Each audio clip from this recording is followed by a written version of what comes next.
여기 올라오면 떨림이 있는 것 같아요. 제가 오랜만에 강대상에 서서 저희는 그냥 테이블에 둘러 앉아서 예배 드리고 설교하고 그럴 때가 있거든요. 그런데 오랜만에 정장을 제대로 입고 넥타이도 하고 구두도 신고 강대상에 오르니까 굉장히 마음의 부담감과 떨림이 있습니다. 여러분 만나서 반갑습니다. 저는 사랑다운 교회에서 목사의 역할을 담당한 성도 주혁 목사입니다. 여러분을 만나서 오늘 하나님의 말씀을 나눌 수 있게 되어서 정말 감사한 마음이 듭니다. 함께 연합할 수 있는 기회를 주신 더한 밝은 교회 임민우 목사님께 정말 감사한 마음이 들고요. 또한 이 자리에 함께 온 우리 사랑다운 교회 식구들에게도 감사한 마음이 듭니다. 만약에 저 혼자 왔으면 이건 연합 예배라고 할 수 없거든요. 그런데 저희 교회 성도도 4명이거든요. 지금 온라인으로 참여하고 있어요. 주일에도 카페에서 일을 해야 되기 때문에 지금 저기 핸드폰 안에서 같이 온라인으로 예배를 드리고 있고요. 그러면 저희 교회도 정교인이 다 왔습니다. 정교인이 다 왔고 그렇게 예배를 드릴 수 있어서 너무 좋습니다. 우리는 둘 이상이기 때문에 연합이라고 말할 수 있거든요. 여러분 아까도 임민호 목사님께서 이야기를 해주셨지만 어떻게 연합 예배를 드리게 되었는지 조금 알고 계시지만 제가 임민호 목사님을 만난 거는 하나님 나라 복음으로 교회 세우기 위해 운동을 하고 있는 하나복에서 만났습니다. 거기서 특별히 개척 페스티벌이라는 곳에 만나게 되었는데 제가 사실 이 운동을 하면서 이 네트워크에 소속이 되면서 성결교회 목사님을 만난 적이 단 한 명도 없어요. 기독교 대한 성결교회라고 불리는 기성교단의 목사님은 저밖에 없는 줄 알았어요. 그렇게 3년 동안 있었는데 어느 날 갑자기 어떤 목사님이 부평제일교회 어쩌고 저쩌고 이야기를 하시는 거예요. 왜냐하면 부평제일교회는 저희 교단은 인천에 있는 한 큰 교회인데 어디서 많이 들어본 교회 이름인데 비슷하다라고 해서 한번 물어봤더니 아니나 다를까 성결교단 목사님이신 거예요. 그 목사님이 바로 임민우 목사님이셨습니다. 같은 성결교회 목사님을 만나서 반가운 마음도 있었지만 심정적으로 감동이 되기도 했어요. 와, 드디어 왜냐면 다 장로교 목사님이고 감리교 목사님들이 있으니까 너무 반가웠어요. 그런데 더 반가웠던 것 중 사실은 저희 아내가 음악 치료를 하거든요. 그런데 사모님도 음악 치료사라는 거예요. 너무 깜짝 놀랐죠. 그런데 저희 공동체의 자매도 음악 치료 이제 대학원을 다니고 있는데 놀랍게도 지난 학기에 수업을 들었다는 거예요. 사모님의 수업을. 그러면서 야 이거는 어쩔 수 없는 운명인가 보다. 연합 예배라는 게 진짜 우연이 되는 거 아니에요? 이 정도면 운명 아닌가? 라고 생각했는데 나중에 함께 밥을 먹으면서 또 알게 됐던 거는 저희 아내가 김포에서 한 병설 유치원에서 수업을 한 적이 있어요. 몇 번 나가지도 않았어요. 저희 집이 파주이기 때문에 몇 번 나가지도 않았는데 그런데 거기에서 만난 아이들이 있거든요. 자기 엄마가 음악 치료를 한대요. 음악 치료라는 단어를 정확하게 안다고 이 아이는 좀 특별한 아이다 라고 생각해서 그렇게 아내의 기억 속에 잊혀졌는데 밥 먹으면서 알게 된 거는 그 아이들이 저 아이들인 거예요. 임민우 목사님 아이들이었던 거예요.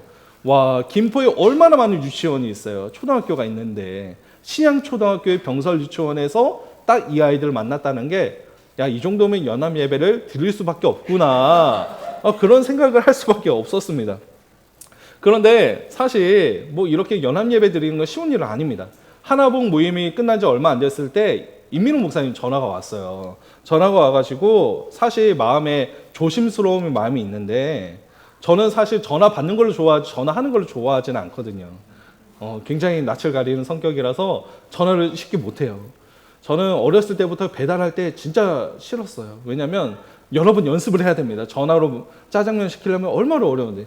그런데 최근에 이제 배달 어플이 생겨서 얼마나 저한테는 감사한 마음인지 모릅니다. 물론 배달료 때문에 어려움이 있지만 임민우 목사님이 저희 공동체를 위해 기도하다가 함께 예배처에 대한 소망을 가지고 그런 마음이 어떤 우리에게 동기부여가 되면 좋겠다라는 마음으로 연합 예배를 제안해 주셨어요. 사실 이런 제안을 받는 것도 처음이었고 연합이라는 말이 너무 좋았습니다. 연합이라는 말이 좋았을 뿐만 아니라 가장 좋았던 것 중 하나는 뭐냐면 저희를 교회로 인정을 해주니까 너무 좋은 거예요.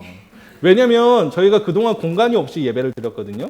저희가 물론 그렇다고 해서 공간이 없는 건 아니에요. 저희는 모든 것이 저희 교회가 됩니다. 저희가 모이는 곳이 교회가 되는 것인데 뭐 가지고 싶어도 가질 수 없는 그런 부분이 있기도 하죠. 지난 1년간은 카페에서 저희가 예배를 드리고 있었거든요. 그러다 보니까 어떤 사람들은 저희를 교회로 인정을 해주지 않아요. 아쉬운 마음이죠. 어쩔 수 없지만 좀 그랬습니다. 우리는 이미 교회인데, 우리는 이미 교회로 잘 살아가고 있는데 왜 너희는 아직도 교회가 없는 것처럼 그런 이야기를 하는지 안타까웠습니다. 그런데 우리를 교회 대 교회로 인정을 해주고 연합 예배를 드리자 하는 이런 목사님 처음이었던 거죠.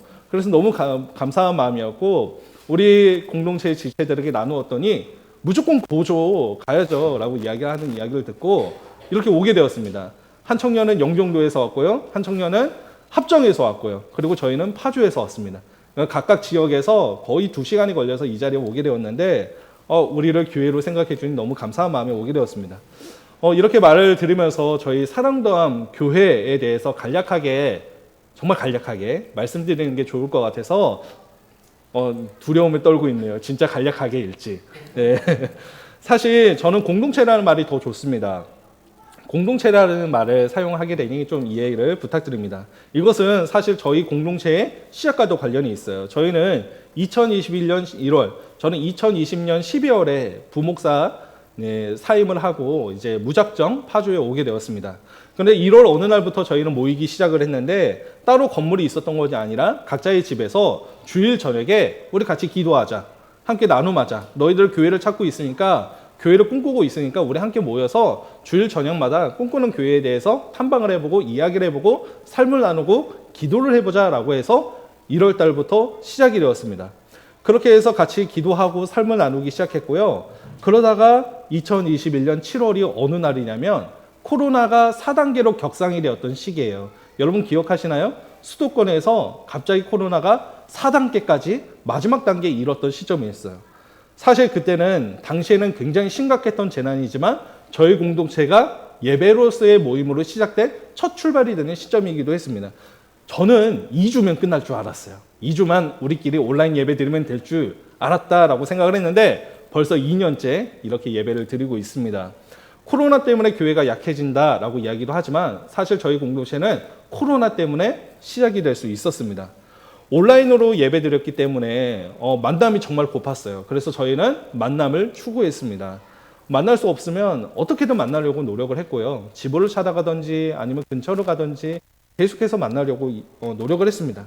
그래도 어려움은 있었어요. 어렵다 보니까 마음속에 소망이 생겼는데 누가 무상으로 좀 공간 좀 빌려주면 좋겠다라는 마음의 소망이 생겼는데 놀랍게도 하나님이 그 마음에 응답을 해주셔가지고 자기의 카페의 공간을 저희 공동체의 예배의 공간을 내어주신 사장님이 계셨어요. 저희 공동체 이야기를 듣더니 그렇게 그 카페에서 예배드린 지 벌써 1년이 돼가는 시점입니다.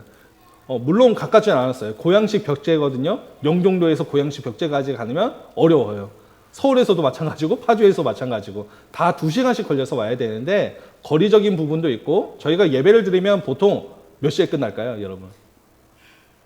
집에 가면 5시예요. 저희가 아침 9시에 뭐 거의 만나서 모이고 예배를 드리고 교제하고 하다 보면 집에 한 3시에서 4시, 5시 그렇게 갈 때가 너무 많아가지고 한 달에 한 번만 잘 모이자. 그리고 나머지는 온라인으로 예배 드리자라고 해서 그렇게 하다가 최근에 올해 들어서는 그래도 너무 부족하다. 2번으로 하자 해서 그렇게 하고 있는 중이었는데 연합 예배에 대한 제안이 오고 그리고 얼마 되지 않아서 저희가 상가를 계약을 하게 되었습니다. 상가를 계약하고 그리고 거기를 준비 중에 있습니다. 저희가 뭐가 있어서 시작한 게 아니래요. 딱 계약금만 있었어요. 계약금 300만 원만 있었고 그 300만 원을 시작을 했는데 도와주시는 분들이 계셨어요. 장인어른께서 목 쑤셔가지고 그렇게 공간을 이제 인테리어하는 기초를 세워주시고 나머지는 정말 여러 사람들의 도움으로 저희 공동체의 공간이 세워지고 있습니다. 사실 파주도 가까운 거리는 아니에요. 영종도에서 파주까지 오려면 더 멉니다. 네, 또 서울에서 오는 것도 쉽지 않아요. 제가 이런 마음이 들더라고요. 내가 돈만 많았어도, 내가 돈만 있었어도 괜찮은 곳으로 공간을 얻을 텐데 라는 그런 마음이 있지만 물론 없기 때문에 하나님의 방식이 생생하게 느껴지는 어떻게 보면 가슴을 쓸어내리는 그런 즐거움들이 항상 있어요. 가슴을 쓸어내리는 즐거움이 중요한 거예요. 즐거움이 있는데 항상 마음을 쓸어내리는 그런 기쁨이 있습니다. 이렇게 저희 공동체는요, 오늘 이 김포에 연합이라는 말이 좋아서 우리를 교회로 생각해 주셔서 감사한 마음에 이렇게 모이게 되었습니다. 그런데 그럼 우리가 오늘 함께 나눠야 될 말씀이 왜 고린도전서일지 궁금하시지 않나요? 왜 고린도전서일까요? 저는 고린도전서가 딱이라고 생각이 들었어요. 여러분 유명한 교회가 되고 싶은 마음이 혹시 있으세요? 혹시 그런 마음이 있으세요? 그런 마음이 있으실지도 모르겠지만 너무 소망하지 않으면 좋겠어요. 가장 유명했던 교회 고린도 교회입니다. 어떤 유명해요? 문제가 많기로 아주 유명한 교회가 고린도 교회였어요. 그래서 저는 교회에 문제가 있을 때 고린도 전후서를 읽으면 참 좋다고 생각을 합니다. 그리고 저 또한 위로도 많이 받아요. 바울이 세웠는데, 바울이 사역을 하는 교회인데 이렇게 문제가 많다고? 그럼 나 정도는 괜찮겠다. 바울도 그런데 그런 위로도 있습니다. 고린도전서 초반에 나오는 오늘 우리가 읽은 본문의 배경이 된 문제는요, 다름 아닌 분열이었습니다. 분열. 고린도 교회가 여러 개로 쪼개져 있는 그런 모습들이 나타났어요. 바울이 1장 처음부터 분열에 대한 이야기를 한 것은요, 아마도 이 문제가 가장 골치 아팠던 대표적인 문제였기 때문에 이것을 언급한 게 아닐까 강렬히 추측해 봅니다. 고린도 교회는요, 바울이 세운 교회였어요. 바울이 세운 교회인데 분열이 되고 있었죠. 바울은 이 고린도 교회를 위해서 시간도 정말 많이 썼어요. 거의 2년이라는 시간을 여기에 쏟아 부었습니다. 그런데 어느 날 고린도 교회의 문제가 들려오기 시작했어요. 이런저런 문제가 있다는 거죠. 우리가 이 교회가 첫 교회면 좋겠는데 여러분들 각자에게 교회가 있잖아요. 이전에 머무셨던 교회가 있을 수도 있죠. 네, 그런데 그 교회에 대한 소식이 들려올 때 여러분의 마음이 어떠세요? 문제가 있다는 소식이 들려올 때 어떤 마음이 들까요?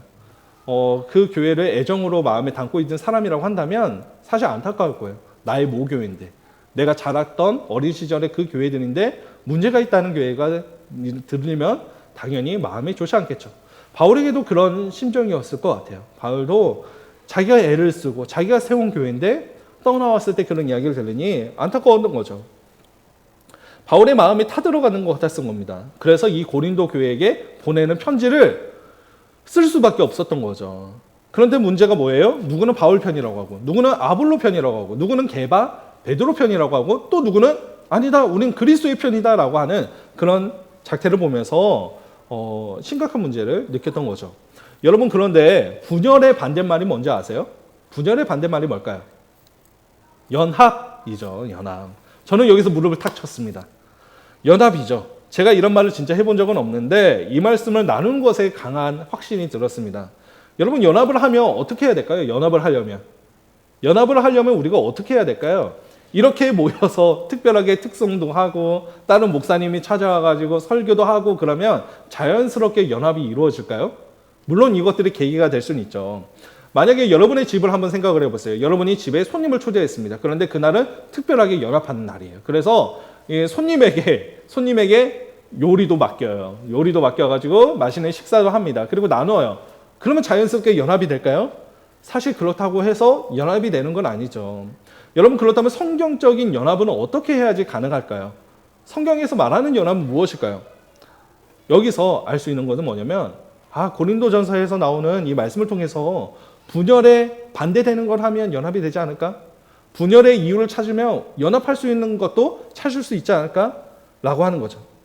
오늘 듣게 되는 연합에 대한 말씀을 듣고 이 연합의 아름다움이 여러분의 마음에 심겨지기를 소망합니다.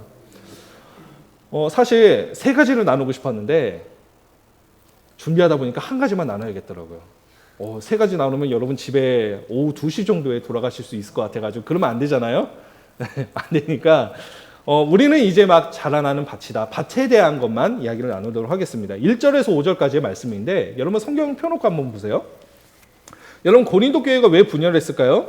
고린도 교회의 분열에 대한 이유에 대해서 바울은 이렇게 설명을 합니다. 육에 속한 사람이 많기 때문이다. 3절 말씀이에요. 육신에 속해서 사람이 따라 그렇게 살아갔기 때문이라는 거죠. 여러분, 그런데 생각을 해보세요. 왜 육에 속한 사람이 많았을까요? 왜 많지? 이상한 일일까요? 사실 이상한 일이 아닙니다. 아직 성장하지 않은 어린 아이들을 뜻하는 거죠. 여러분, 어린 신생아 자녀를 키워본 경험이 반절 정도 계시는 것 같은데, 네, 어린아이는 뭘 먹어야 되죠? 젖을 먹어야 되죠. 분유를 먹어야 되죠. 아이들은 이빨이 나지 않아요. 그럼 젖을 먹는 거죠. 아이들이 이빨이 나기 시작하면, 치아가 나기 시작하면 무엇을 먹을 수 있죠? 그러면 뭐 이유식이라든지 좀 더 단단한 음식을 먹을 수 있는 그런 것들이 생기게 됩니다. 소화의 능력도 생기게 돼요. 다양한 음식들을 먹을 수 있어요. 그런데 어린아이는 뭘 먹어야 돼요? 젖을 먹어야 돼요. 아이가 김치를 먹어도 되나요? 신생아 김치를 먹어도 되나요? 안 되죠. 소화를 할 수 없어요. 매운 것을 받아들일 수 있는 능력이 없어요. 고린도 교회 성도들은요, 이제 막 자라나가기 시작한 시점입니다. 싸우고 시기하는 것은 어쩌면 당연할지도 몰라요. 여러분, 교회에서 싸우는 일, 시기하는 일 생긴다고 사실 놀라지 말아야 합니다. 성장하는데 겪어야 하는 성장통이라고 할 수 있어요. 혹시 여기 결혼하신 분이 계시는 것 같은데, 결혼하셨을 때 언제 많이 싸우셨나요? 언제 많이 싸우셨어요? 저는 많이 질문을 합니다. 싸움을 안 하셨나 봐요? 그러면 목사님 언제 많이 싸우셨나요? 네, 초기죠. 네, 감사합니다. 정답을 이야기해 주셔서. 신혼 때 진짜 많이 싸워요. 기억하시죠? 신혼 때는 정말 많이 싸웁니다. 왜 싸울까요? 저희는 벌써 결혼한 지 10년이거든요. 10년인데 저도 신혼 때 정말 많이 싸웠던 것 같아요. 지금은 싸우면 안 됩니다. 싸울 수가 없어요. 무조건 제가 지는 거죠. 신혼 때 싸우게 되는 이유가 뭘까요? 혼자 살아가던 방식이 있어요. 그리고 우리 가족이 살아가던 방식이 있어요. 내 집안이 살아가던 그 방식이 있어요. 그런데 그 방식을 배우자에게 요구해요. 나 혼자 살아가던 방식을 요구합니다. 우리 집안이 살아가는 방식을 따라가도록 요구를 합니다. 그러다 보니까 계속 부딪히는 거죠. 그러면 어떻게 하면 싸움이 줄까요? 다른 것이 아닙니다. 새로운 결혼이란 방식에 적응하면 됩니다. 새로운 방식을 적응하고 누리게 되면 그 싸움이 줄어들게 되고 결혼 생활을 누릴 수 있게 되는 거죠. 이거를 하지 못하면 사실 힘들어지는 거죠. 그리스도인도 마찬가지입니다. 여러분, 왜 싸우고 왜 교회가 시기하고 갈라질까요? 그런 교회들이 여전히 있다는 것을 우리는 잘 알고 있습니다. 혹시 그런 교회가 우리 모교회가 될 수도 있죠. 그것은요, 이전의 방식을 고수하기 때문입니다. 그리스도인은 그리스도인만의 새로운 방식대로 살아가는 것을 살아가야 됩니다. 여러분, 그렇다면 새로운 방식이 무엇일까요? 그렇다면 새로운 방식이 뭔데? 어떻게 살아야 되는데? 어려운 것이 아니에요. 주님의 방식대로 살아가는 것입니다. 여러분, 주님의 방식대로 살아간다는 것은 이것은 주님을 한 아버지로 모시고 주님을 주인으로 모시고 살아가는 것을 뜻하는 것이죠. 여러분은 그러면 이게 뭐죠? 라고 물으면 이렇게 대답할 수 있을 것 같아요. 한번 여러분 자신에게 질문을 던져보세요. 여러분, 지금 주님의 방식대로 사는 게 편하십니까? 아니면 내 방식대로 사는 게 편하십니까? 어떠세요? 어떤 게 더 편하세요? 요즘은 예전엔 주님 방식이 편했는데 최근에는 내 방식대로 사는 게 편해요. 그런데 그리스도인은 어떤 마음이냐? 내 방식대로 살아가기 시작하면요, 불편해지기 시작해요. 여러분, 이게 정상입니다. 그리스도인은요, 내 방식대로 살아가면 불편한 게 맞아요. 주님의 방식대로 살아가는 게 성경적인 일인데 여러분, 이걸 어떻게 해야 될까요? 그냥 자연스럽게 배워지는 걸까요? 그렇지 않습니다. 공동체 안에서 훈련을 해야 되고 연습해야 되고 날마다의 삶에서 우리가 끊임없이 싸워 나가야 됩니다. 특별히 그러려면 우리가 목사 한 사람에게 너무 의존해서는 안 됩니다. 여러분이 꿈꾸는 교회 모습들이 있으시죠? 저는 여기 모인 분들이 다 꿈꾸는 교회가 있기 때문에 여기에 계신다고 믿습니다. 여러분이 꿈꾸는 교회는 어떻습니까? 제가 꿈꾸는 교회 공동체는요, 저 혼자 열심히 젖병 들고 다니면서 분유 먹이는 그런 공동체가 아니에요. 기저귀 갈아주고 울면 달래주고 하는 그런 공동체가 아니에요. 공동체 식구들이 성장해가지고 어느 날은 이 친구들이 청년이 되어가지고 건강하게 자라서 독립심도 생기고, 울고 있는 동생이 있으면 동생도 돌봐주고, 그 동생이 배고프다고 하면 밥은 못 해줄지라도 라면과 같은 아주 간단한 음식 차려주는, 그리고 이 청년들이 어느새 자라서 장성한 분량이 되어서 부모가 되어서 생명을 낳고 생명을 잉태하여서 아이를 낳고 기르는, 저는 그런 공동체의 모습을 꿈꿉니다. 그런데 오늘날 우리가 자라왔던 그런 공동체를 보면요, 그런 교회가 많지 않은 것 같아요. 많아졌으면 좋겠는데. 여러분, 그러려면 어떻게 해야 될까요? 끊임없이 주님의 방식대로 살아가는 것을 스스로 할 수 있도록, 독립할 수 있도록, 자립할 수 있도록 연습해야 됩니다. 스스로에게 한번 물어보세요. 나는 어느 단계인가? 나는 끊임없이 누군가가 밥을 먹어줘야 되는 건가? 나는 끊임없이 누군가가 젖병을 대줘야지만 살아갈 수 있는 그런, 어떻게 보면 아직도 아이에 불과한 그리스도인인가?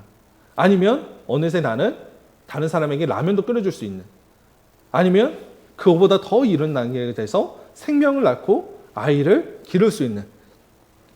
여러분, 우리가 주님의 방식대로 살아가려면 어떻게 훈련해야 할까요? 주일 예배 드리는 것으로 충분할까요? 여러분 어떻게 생각하세요? 주일 예배 드리는 것은 충분하다고 생각하십니까? 아니죠.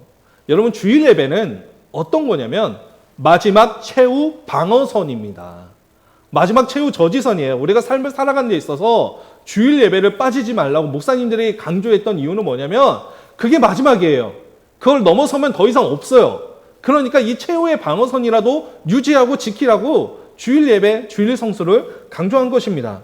이 방어선이 뚫리면 죽는 거예요. 그러니까 그리스도인들에게 이거라도 유지해라 라고 하는 거죠. 그런데 이것만으로는 사실 충분하지 않습니다. 주님의 방식대로 살려면 삶에서의 훈련이 필요합니다. 그런데 꼭 기억하셔야 될 건 뭐냐면 혼자서는 불가능해요, 여러분. 혼자서는 안 됩니다.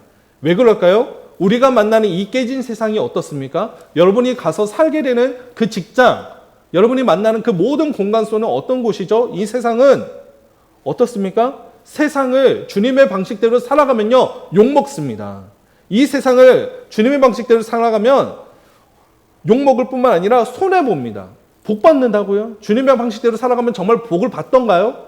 아니에요. 웃기지 마세요. 고난받습니다. 주님의 방식을 고수하면요, 손해봅니다. 피해봅니다. 고난을 받을 수밖에 없습니다. 여러분이 믿은 복음이 바로 그런 복음이에요. 나 혼자 이상한 사람이 되는 것입니다. 이 세상에 나가면요, 나는 이상한 사람이에요. 왜 그럴까요? 이 세상은 철저하게 하나님을 거부하거든요. 하나님을 주인으로 모시는 것을 인정하지 않거든요. 그러니까 우리를 그런 사람이 되는 거죠. 자, 그런데 교회는 그렇지 않습니다. 교회는요, 어떤 곳이에요? 아버지가 같은 분이에요. 아버지가 한 분이세요. 그렇기 때문에 우리는 어떻게 불러요? 한 형제와 자매가 될 수 있는 거예요. 왜요? 아버지가 같으니까. 아버지가 같으니까 우리는 한 형제, 자매, 가족이 될 수 있는 것입니다. 그리고 교회 안에서는 같은 언어를 써요. 말이 통해요. 밖에 나가서는요, 아무리 내가 이 이야기를 하면요, 저 이야기를 해요. 그런데 교회에서는요, 이야기를 하면요, 같은 이야기를 해요. 위로도 돼요. 용기도 얻을 수가 있어요. 주님의 방식대로 사는 것을 말해도 이상하지 않습니다. 너 왜 그렇게 살아? 밖에 나가면 그러죠? 그런데 여기서는 그렇지 않습니다. 교회 안에서는요, 오히려 용기를 줍니다. 중요한 거는요, 여러분 이거예요. 뭐냐면, 여러분 그렇게 살고 싶은 마음이 진짜 있습니까? 주님의 방식을 유지하고 주님의 방식대로 살아가고자 하는 그런 마음이 진짜 지금 나에게 있냐는 말이죠. 여러분에게 정말 그런 소망이 있습니까? 소망이 있다면 이 말씀은 여러분에게 은혜가 될 수 있습니다. 바로 7절 말씀이에요. 7절 말씀 우리 함께 읽도록 하겠습니다. 자, 시작. 그런즉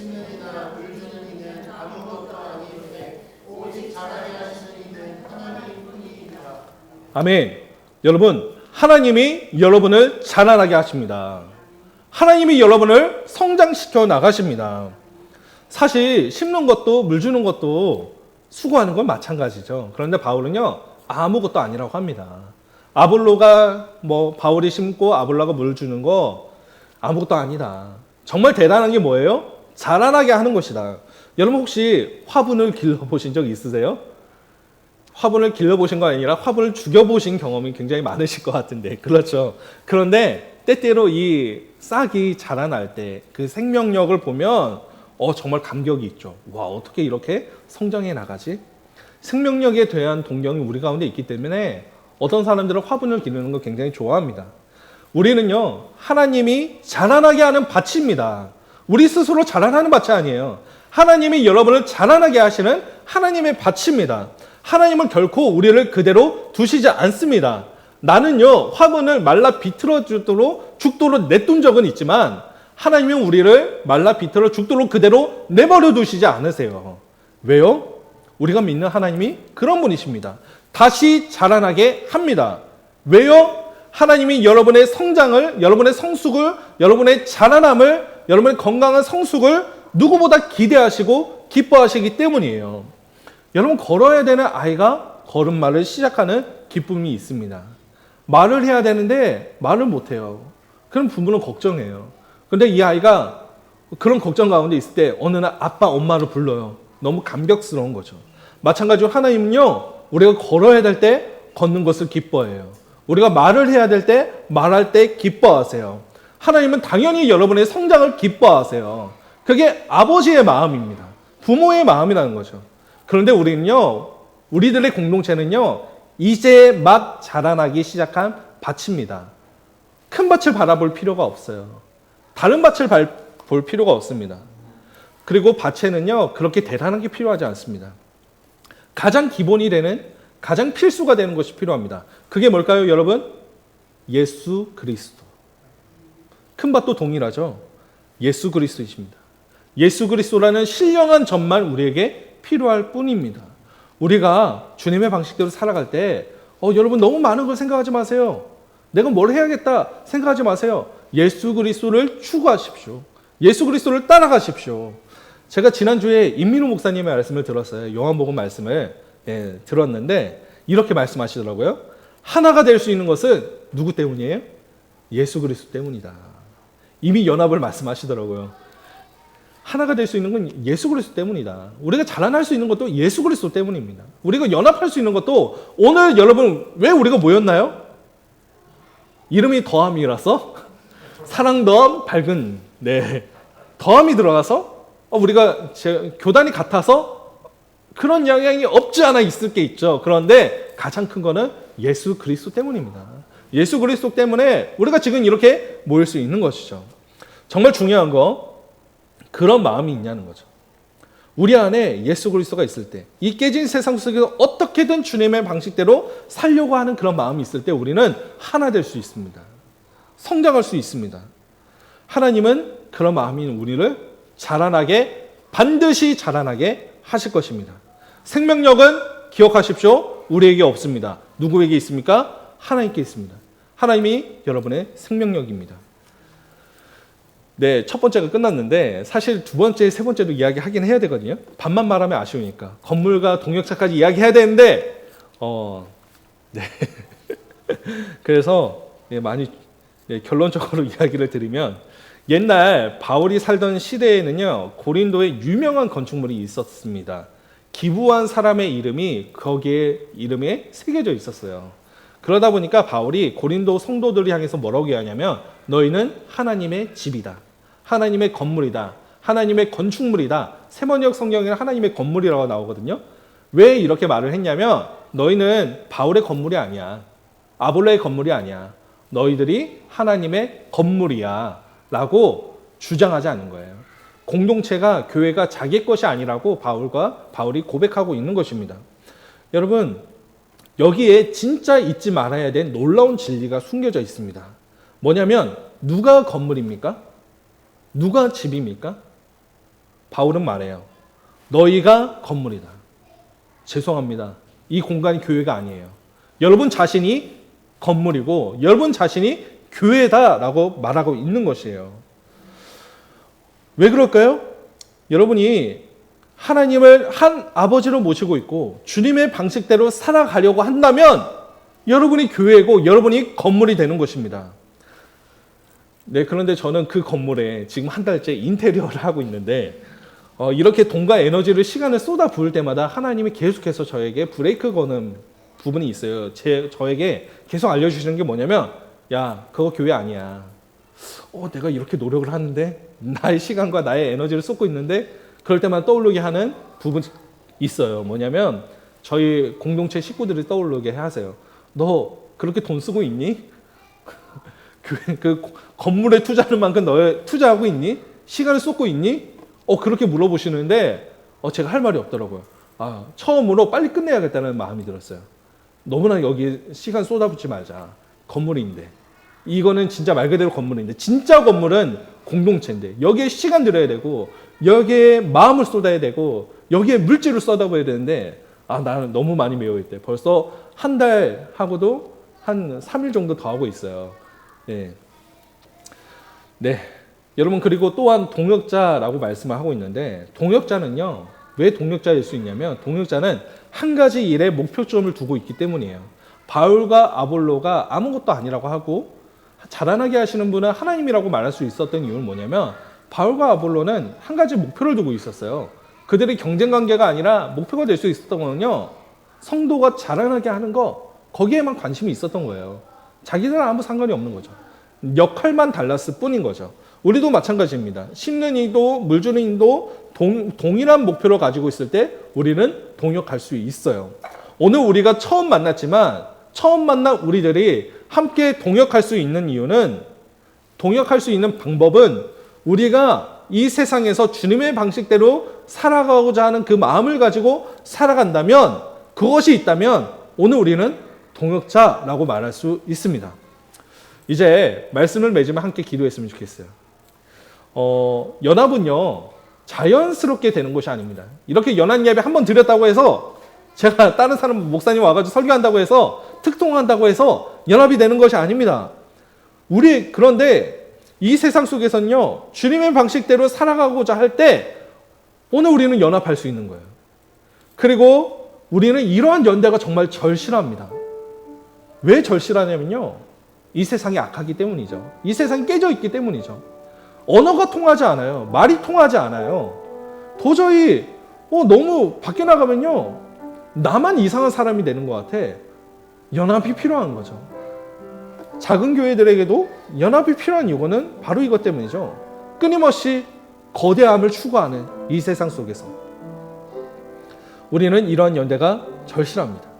하나님을 거부하고 하나님을 거절하는 이 세상 속에서 우리가 오늘 이 자리에 처음 만났지만, 우리가 하나 될 수 있는 이유는, 우리는 처음 만났지만 오래전에 떨어져 있다가 마치 입양된 가족이 오랜만에 서로 만난 것처럼 아버지가 같으니까 우리는 하나일 수 있는 거죠.